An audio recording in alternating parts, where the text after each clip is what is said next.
Hi everyone, welcome to the another episode of Book Review.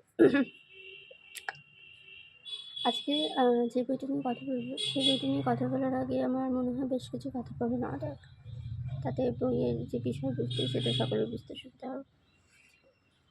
আপনারা প্রত্যেকেই হয়তো 96 মুভির কথা শুনেছেন, ম্যাক্সিমাম জন হয়তো দেখিয়েছেন সাউথ ইন্ডিয়ান মুভি, এবং সেই সাথে আমি মেনশন করবো হৃদয়ম বলে যে মুভি আছে সেই বইটা।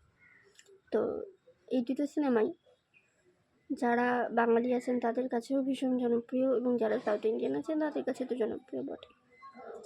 দুটো মুভিরই মেন থিম হচ্ছে, প্লিজ আপনার একটু ব্যাকগ্রাউন্ড নয়েজ। তো দুটো মুভিরই মেন থিম যেটা সেটা হচ্ছে যে কোথাও গিয়ে একটা গেট টুগেদার, কোথাও গিয়ে একটা ভালোবাসার পরিণতি না পাওয়া, কোথাও গিয়ে একটা জীবনের যে টার্নিং পয়েন্টগুলো সেগুলোর মাধ্যমে নিজেদের জীবনের যা কিছু লক্ষ্য ছিল সেগুলোর থেকে কোথাও ছিটকে যাওয়া, কোথাও হারিয়ে যাওয়া, বা এরকম কিছু যেটার মাধ্যমে বোঝা যাচ্ছে যে সব কিছু সবসময় আমাদের ইচ্ছে মতন হয় না, বা আমরা যদি চাইও তাহলেও সেটা যে সবসময় ফেরত পাবো সেরকমটা না। এটা ছিল হচ্ছে 96 এবং হৃদয় মুভির মেন কনটেক্সট বা মেন থিম। আজকে যেই বইটা নিয়ে কথা বলবো সেই বইটাও হচ্ছে একজন সাউথ ইন্ডিয়ান রাইটারের লেখা, সুধা মূর্তি, যার লেখা একটি বই যেটা হচ্ছে দ্য সার্কেল অফ লাইফ। এই বইটা, এটা নিয়ে আমার সুধা মূর্তির সেকেন্ড বই আমি পড়ছি। এর আগে একটা পড়েছিলাম, সেটা নিয়েও রিভিউ আসবে পরে। আমি এই মুহূর্তে যেই বইগুলো আমি নতুন পড়েছি সেই বইগুলো নিয়েই রিভিউ করছি, তো সেই কারণে সেই বইটা নিয়ে এখন পর্যন্ত রিভিউ করিনি। এর আগে আমি যেটা পড়েছিলাম সেটা হচ্ছে, সেটাও ভীষণ ভালো একটা মুভি ছিল। পুরোটাই একটা সাংসারিক জীবনের উপরে, যে টাকা মানুষকে কতটা নিচে নামিয়ে দিতে পারে সেই জিনিসটার উপর একটা পুরো গল্পটা লেখা। এবং সেই বইটার মাধ্যমে অনেক কিছু বোঝা যায়। যদিও এই যেই দুটো বইয়ের কথা বলেছি, দ্য সার্কেল অফ লাইফ এবং সেই সাথে হাউস অফ কার্ডস, এই দুটো বইয়েরই কিন্তু থিম হচ্ছে ফিকশন, কোনটাই কিন্তু নন ফিকশন নয়। এবং ফিকশনাল বই হওয়ার কারণে আমি প্রচুর স্পিডে বইগুলো শেষ করতে পেরেছিলাম। হাউস অফ কার্ডস পড়তে আমার খুব বেশি টাইম লাগেনি, দ্য সার্কেল অফ লাইফ পড়তে আমার খুব বেশি টাইম লাগেনি, যদি ওই বইটা আমার গিফট পাওয়া বার্থডেতে পেয়েছিলাম। বইটা মোটামুটি 350 পাতার কাছাকাছি একটা বই, 283 পাতা, 350 না 300 পাতার কাছাকাছি একটা বই। তো এই বইটা যেটা থিম সেটা বলি, সেই থিমটার সঙ্গে আমি যখন বইটা পড়া শুরু করেছিলাম তখন আমার মনে হচ্ছিলো আমি 96 মুভিরই একটা পার্ট হয়তো দেখছি। কারণ 96 মুভিতে যেরকম একটা গেট টুগেদার হয়েছিল বেশ অনেক বছর পর, সবাই তাদের নিজেদের জায়গা থেকে এসেছিল, প্রত্যেকে আলাদা আলাদা জায়গা থেকে বিলং করতো, এবং প্রত্যেকের কমিউনিটি আলাদা, প্রত্যেকের প্রফেশন আলাদা, প্রত্যেকে তাদের নিজেদের মতন করে জীবনে এগিয়ে গেছে, কিন্তু তাদের ব্যাচেলার লাইফের যে ফ্রেন্ডরা ছিল তাদেরকে কেউ কাউকে ভুলে, যেটা 96 মুভিতে দেখানো হয়েছিল। এবং সেখানে আরও একটা বিষয় ছিল যে কোথাও তাদের কলেজ লাইফেরই দুজন মানুষ যারা এক হয়েছিল তারা আলাদা হয়ে গেছিলো। এই গল্পতে ওরকম 6টা ক্যারেক্টার আছে, এবং সেই 6টা ক্যারেক্টারের মধ্যে থেকেই গল্পটা এগিয়েছে। এবং সেই 6টা ক্যারেক্টারের মধ্যে 2টা ক্যারেক্টার অলরেডি তারা একে অপরের সাথে চেনা পরিচিত হয়ে তাদের মধ্যে একটা বিবাহ বন্ধনে আবদ্ধ হয়েছে, এবং সেই সাথে গল্প আরও অনেক দূর এগিয়েছে, অনেক কিছু ঘটে গেছে। প্রত্যেকটা মানুষের জীবন যা আলাদা হয়, এবং প্রত্যেকের জীবনের লক্ষ্য, প্রত্যেকের জীবনের কী বলবো অ্যাচিভমেন্টস, বা আমরা যেটাকে এক কথায় সাকসেস বলি, সেই সাকসেসের সংজ্ঞাটা যে প্রত্যেকের ক্ষেত্রে এক হবে সেরকমটা নয়। কারোর কাছে সাকসেস মানে হতেই পারে যে একটা প্রচণ্ড একটা রিচ লাইফ লিড করা, কারোর কাছে সাকসেসের মানে হতে পারে যে একটি সহজ সরল জীবনযাপনের মধ্য দিয়ে নিজেকে মানিয়ে গুছিয়ে নিয়ে হাসি খুশি থাকা, মানে জীবনের ছোটো ছোটো মুহূর্তগুলোকে উপভোগ করতে পারাটাও একটা জীবনের সফলতা। কারোর কাছে হতে পারে যে জীবনে হয়তো সে ভীষণ কিছু একটা করতে চেয়েছিল কিন্তু করতে পারেনি, কিন্তু সেই মুহূর্তে তার কাছে যেটা আছে সেটাকে সে খুব ভালোভাবে উপভোগ করছে, এটাও একটা জীবনের সাকসেস। কারোর কাছে এরকমটা হতে পারে যে সবার মধ্যে দিয়ে নিজেকে বিলিয়ে দেওয়া, এটাও একটা সাকসেস। তো প্রত্যেকের কাছে ডেফিনেশনটা আলাদা। এবং সেই সাথে এই আমি যে কটা এক্সাম্পল দিলাম সেই প্রত্যেক কটা এক্সাম্পলই কিন্তু এই গল্পের প্রত্যেকটা ক্যারেক্টারের সঙ্গে ঘটেছে। আমি সেই কারণেই এক্সাম্পলগুলো দিলাম যে জীবন আমাদের আমরা সবসময় যেরকমভাবে চাইবো সেরকমভাবেই যে এগোবে সেরকম না। গোটা ওভারঅল উপন্যাসটা পড়ার পরে আমার নিজের যেটা পার্সোনালি মনে হয়েছিল যে এই যে 6টা ক্যারেক্টার আছে গল্পে, সেই 6টা ক্যারেক্টারই একটা কলেজ থেকে তারা কমপ্লিট করেছে, আইআইটি ব্যাঙ্গালোর। তো সে একই কলেজে তাদের মিট আপ হয়, সেখান থেকে তাদের বন্ধুত্বটা গড়ে ওঠে। তারপরে সেখান থেকে তাদের মধ্যে একটা ভালো সম্পর্ক, কোথাও কোথাও গিয়ে বিয়ের পরবর্তীতে তাদের জীবনে একটা বড় দুর্যোগ নেমে আসে, মানে দুর্যোগ নেমে আসে, ঝড়ঝঞ্ঝা অনেক কিছু হয়েছে। এবং এখানে একটা মেয়ের ক্যারেক্টার আছে, যে ক্যারেক্টারের বিবাহ পরবর্তী জীবনে সে দেখতে পায় যে তার হাজব্যান্ড অন্য একটা পরকীয়া সম্পর্কে জড়িয়ে পড়েছে, যেটাকে একটা সোজা ইংলিশ টার্মে এক্সট্রা ম্যারিটাল অ্যাফেয়ার বলা যেতে পারে। তো সেরকম ঘটনার সম্মুখীন হতে হয়েছে। তো তার পরবর্তীতে তার বিয়ে, এই বিষয়টার উপর থেকে একটা বিশ্বাস উঠে যাওয়া, এবং এরকম আরও অনেক ছোটোখাটো ঘটনা হয়েছে, যেগুলোর মধ্য দিয়ে একটা বৃহত্তর ঘটনাকে আমরা দেখতে পাচ্ছি। এই কারণে বইটার নাম দ্য সার্কেল অফ লাইফ, অর্থাৎ জীবনের চক্র। অর্থাৎ আমাদের জীবনটা একরকমভাবে কখনো চলতে পারে না। এবং এটার একটা বৈশিষ্ট্য হচ্ছে এই বইটার, বিশেষ করে যে বইটার শুরুটা যেখান থেকে হয়েছে, আইআইটি ব্যাঙ্গালোর যে কলেজ, যে ক্যাম্পাস, ঠিক সেইখান থেকেই গল্পটা শুরু। এবং তারপরে অ্যাকচুয়ালি তার আগেও প্রিলিড ভার্সন হিসেবে বেশ কিছু অংশকে অ্যাড করা হয়েছে, যে যাদের কথা বলছে সেই 6জন ক্যারেক্টারের তাদের পাস্ট লাইফের ঘটনা, বা তারা কে কোন কমিউনিটি থেকে এসছে, কার সোসাইটি কীরকম ছিল, সে সমস্ত কিছু তার আগে ব্যাখ্যা করা আছে। কিন্তু মেন যে গল্পটা, যেটাকে ইন্টারমিশন বলা যেতে পারে, তো সেরকম একটা পার্ট শুরু হচ্ছে আইআইটি ব্যাঙ্গালোর থেকে।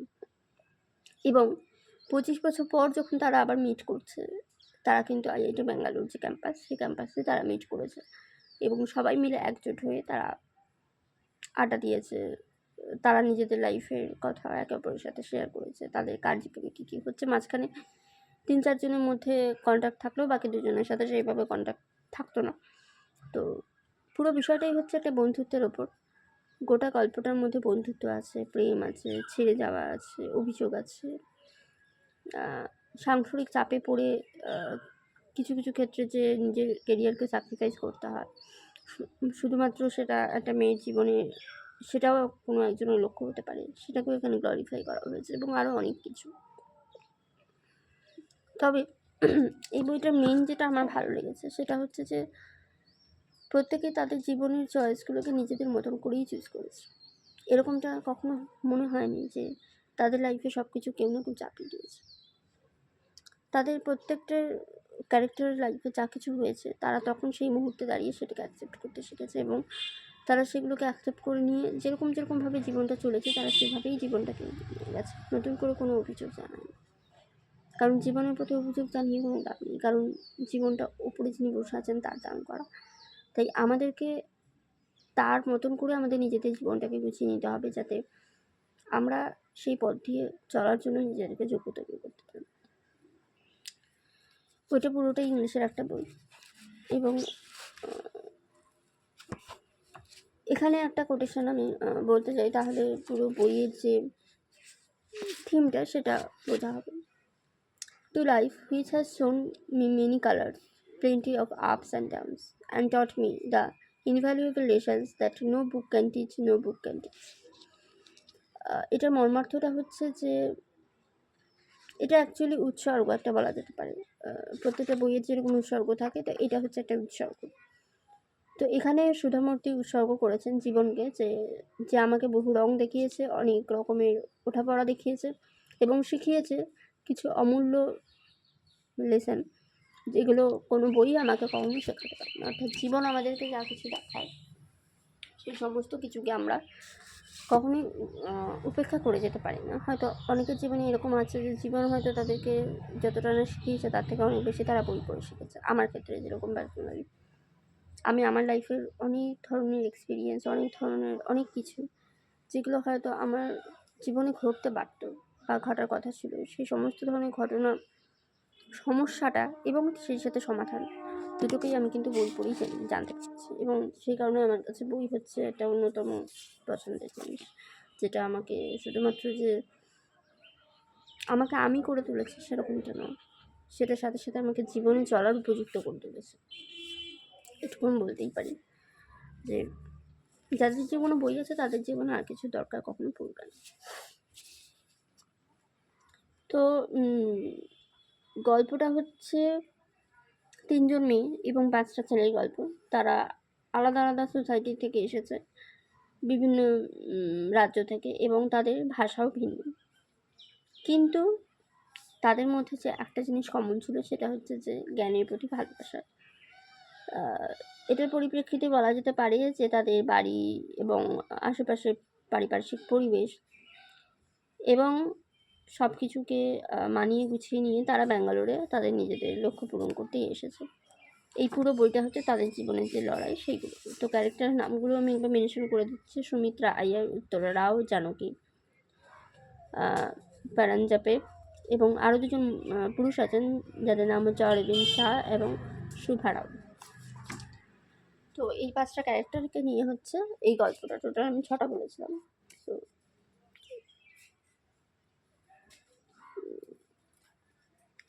সুধামূর্তির গল্পগুলো পড়লে অ্যাকচুয়ালি এখানে একটা জিনিস আমার বলে রাখা ভালো, যে সুধামূর্তি কিন্তু খুব সাধারণ ধরনের লেখাগুলোকে অসাধারণ করে তুলতে পারেন। এটা হচ্ছে সুধামূর্তির একটা বিশেষ ধরনের একটা ক্যারেক্টারিস্টিক্সের মধ্যে পড়ে।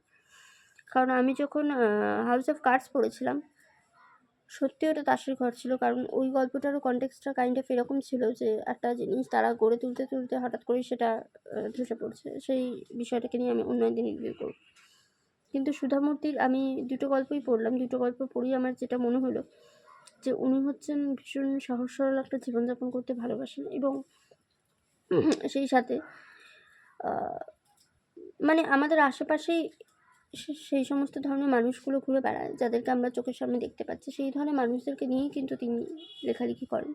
সেই ধরনের মানুষদেরকে নিয়েই তিনি গল্প লেখেন, তাদেরকে নিয়েই তার জীবনের চলা। কারণ সুধামূর্তি ট্রাস্ট একটা আছে, যারা জানেন তারা জানেন, আর যারা জানেন না তাদেরকে জানিয়ে দিলাম। তো ওনার হয়তো এটাই লক্ষ্য, বা উনি হয়তো এটাই চান সবসময়, যে মাটির কাছাকাছি থাকতে, মানুষের কাছাকাছি থাকতে। সেই বিষয়টা ওনার লেখাগুলোতে প্রস্ফুটিত হয়। সুধামূর্তি প্রথম লেখাটা পড়ার পরে আমি সত্যিই সুধামূর্তি লেখার প্রতি একটা ভীষণ রকমের অ্যাট্রাকশন ফিল করেছিলাম, এবং আমি তারপরেই খুঁজছিলাম সেই কারণে যে ওনার লেখা নতুন আর কি বই আছে যেটা পড়া যেতে পারে। তো তারপরেই আমি সাইকেল অফ লাইফটা পাই, এবং এটা আমাকে অনেক কিছু শিখিয়েছে। মানে এই বইটা ফিকশনাল বই এরকম খুব কম আছে যে বই থেকে আমি অনেক কিছু শিখতে পারি বা এরকম। তো তার মধ্যে একটা হচ্ছে দ্য কাইট রানার, খালিদ হোসেনি, যেটা নিয়ে অলরেডি আমার রিভিউ পোস্ট করা আছে চ্যানেলে। আরেকটা হচ্ছে দ্য সার্কেল অফ লাইফ, সুধামূর্তির লেখা। তো বইটি যারা পড়েননি তাদেরকে আমি রিকোয়েস্ট করবো যে ফিকশনাল বই বলে সবসময় যে নন ফিকশনাল বই থেকেই কোনো কিছু লাইফ রিলেশন পাওয়া যায় সেটা না ভেবে ফিকশনাল বইগুলোকেও পড়ুন, এবং বোঝার চেষ্টা করুন যে জীবনে এরকম অনেক ঘটনা যেগুলো হয়তো আমাদের সঙ্গে অনেক সময় মিলে যেতে পারে। কারণ এখানে এমন অনেক টার্নিং পয়েন্ট আছে, বা এরকম এক একজনের লাইফের ঘটনার সঙ্গে আমি নিজের সঙ্গে রিলেট করতে পেরেছি যে এই ঘটনাগুলো হয়তো আমার জীবনেও ঘটতে পারতো, বা এই ঘটনাগুলো আমার জীবনেও ঘটেছে। তখন আমি যেরকম রিয়াক্ট করেছিলাম, সেই জায়গা থেকে এই গল্পের ক্যারেক্টাররা সম্পূর্ণ বিপরীত একটা রিয়াক্ট করেছে। সেই কারণে তারা সেই জায়গাটা থেকে হয়তো ওভারকাম করতে পেরেছে খুব ইজিলি। এই যে এই বিষয়টা আমি বই পড়েই শিখতে পেরেছি, এবং শুধুমাত্র সেটা এই বইয়ের ক্ষেত্রে নয়, যে কোনো বইয়ের ক্ষেত্রে আমি এক্সাম্পল দিতে পারি যে কীভাবে আমরা আমাদের জীবনের ডিসিশনগুলো নিতে পারি, বা কীভাবে আমরা কী ভুল করছি, কী ঠিক করছি, সে সমস্ত কিছুই আমরা জানতে পারি বই পড়ে। তো এখানে এই পঞ্চরত্নের বন্ধুত্বের কাহিনী আছে, এবং সেই সাথে আরও অনেক কিছু আছে যেগুলো পড়লে হয়তো সবারই ভালো লাগবে। এখান থেকে আমি একটা কোটেশন বলতে চাই, যে কোটেশন আমার ভীষণ ভালো লেগেছিল।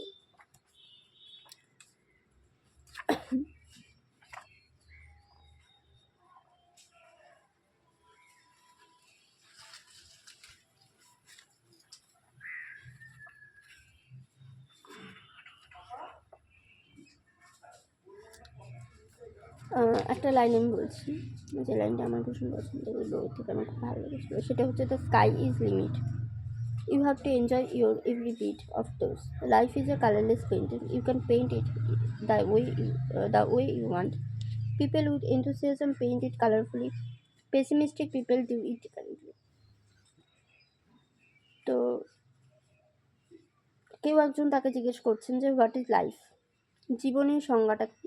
তখন সে বলছে যে জীবন হচ্ছে আমার কাছে একমাত্র আকাশের সমান একটা সীমা। তোমার জীবনের প্রত্যেকটা মুহূর্তকে ঠিক সেরকমভাবেই উপভোগ করা উচিত। জীবন হচ্ছে একটা বেরঙিন পেন্টিংয়ের মতন, মানে সাদা ক্যানভাস এক কথায়। সেটাকে তুমি তোমার মতন করে পেন্ট করতে পারো যেরকমটা তুমি চাও।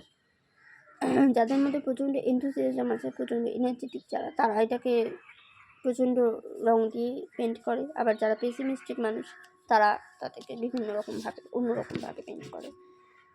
তো এটা আমার ভীষণ ভালো লেগেছিলো। আর বইয়ের যে প্রচ্ছদটা, সেটা নিয়ে আমি আলাদা করে বলতেছি। বইয়ের প্রচ্ছদের মধ্যে যে জিনিসটা আছে, বইয়ের প্রচ্ছদে অ্যাকচুয়ালি 5টা ক্যারেক্টারের 5টা ছবি দেওয়া আছে। যে 5টা ছবি অ্যাকচুয়ালি 5টা ক্যারেক্টারের যে জীবনের ঘটনা, সেগুলোকে উল্লেখ করছে। এখানে একটা মহিলা ক্যারেক্টার আছে যার জীবন থেকে সব কিছুই প্রায় হারিয়ে গেছে, মানে ভালোবাসা মানুষ থেকে শুরু করে সে আলাদা হয়ে গেছে। বিভিন্ন বিবাহ জীবনটার প্রতি তার একটা আলাদা কী বলবো এটাকে, মানে বিবাহ জিনিসটার প্রতি একটা বিতৃষ্ণা চলে এসেছে। তার মানে এটা নয় যে সে তার জীবনের প্রতি একটা তার রাগ চলে এসেছে বা কিছু এরকম। কারণ বিবাহ মানেই যে শুধুমাত্র মানে জীবন মানেই যে শুধুমাত্র বিবাহ, এই ইমেজটাকেও আমাদের মনের মধ্যে থেকে মুছে ফেলা উচিত। সেই জিনিসটাও এখানে দেখানো হয়েছে। তো এখানে একটা ছেলের ইয়েটা আছে যেখানটাতে গাছে পাতা আছে, এই যে আমি এখানে দেখিয়ে দিচ্ছি ভালো করে। এখানে একটা পুরুষের ক্যারেক্টার আছে যেখানে হচ্ছে গাছগুলোতে সমস্ত পাতা আছে, অথচ একটা মেয়ের এখানে আছে যেটাতে গাছে কিন্তু পাতা নেই। চাইলে এটাকে এখানেও কিন্তু থাকতে পারত, কিন্তু গল্পের সঙ্গে মিল রেখেই প্রচ্ছদটা করা হয়েছে। এই কারণেই বললাম, কারণ এখানে একটা ক্যারেক্টার আছে যে ক্যারেক্টার তার জীবনে প্রায় সব কিছুই পেয়েছে, পুরুষ, এবং একটা মেয়ে আছে যে জীবনের গাছটা আছে, অর্থাৎ তার জীবনটা আছে, কিন্তু জীবনের যা কিছু সব কিছু হারিয়ে ফেলেছে। আবার এখানে দুটো ক্যারেক্টার আছে যেগুলো হচ্ছে পুরোপুরি শূন্য। 3টে ক্যারেক্টার আছে অ্যাকচুয়ালি। আর এখানের যে ক্যারেক্টারটা সেটা আমি আলাদা করে বলছি। এই দুটো ক্যারেক্টারে হচ্ছে যে পুরোপুরি শূন্য, মানে তাদের জীবনে কিছুই নেই বলতে গেলে। মানে সেটা জীবনেও তারা বেঁচে আছে শুধুমাত্র বেঁচে থাকার জন্য, বা যা কিছু সব কিছুই হারিয়ে ফেলেছে। এবং এখানে মেন যেটা, সেটা হচ্ছে যে কালারটা কমলা, গোলাপি, একটা হলুদ, একটা অদ্ভুত টাইপের কম্বিনেশনের একটা কালার আছে। যে কালারগুলোরও কিন্তু আলাদা আলাদা মিনিং আছে। সেই মিনিংগুলো মানে বইটা পড়ার পরেই বুঝতে পারবেন, কারণ তা না হলে প্রচ্ছদটা বোঝা সম্ভব নয়। আর এখানে একটা আছে, দ্য সার্কেল অফ লাইফ, এটা লেখা আছে, এবং এখানে একটা মেয়ে ক্যারেক্টার দেওয়া আছে। একমাত্র একটাই ক্যারেক্টার এই গল্পে যে কিন্তু সব কিছু না পেয়েও সে তার জীবনটাকে সম্পূর্ণ করতে পেরেছে। সেটা কে করেছে, কীভাবে করেছে, সেটা জানতে গেলে বইটা পড়তে হবে। এবং আমি এখানে একটা কথা বলতে চাই, সেটা হচ্ছে যে পুরো রিভিউটাই আমি বাংলাতেই করলাম, কিন্তু মানে সুধামূর্তি যেহেতু একজন লিভিং লেজেন্ড, তো সেই কারণে আমি ওনাকে উদ্দেশ্য করে কিছু কথা বলতে চাই। Thanks for this writing, and I don't know that you will watch it or not, but if you, then take my gratitude from me.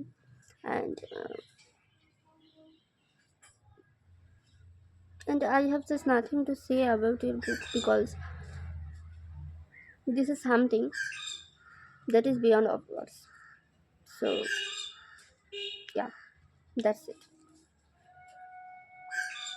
কারণ আপনাকে নিয়ে যত কম বলবো তত কম বলা হবে, তো সে কারণে আমি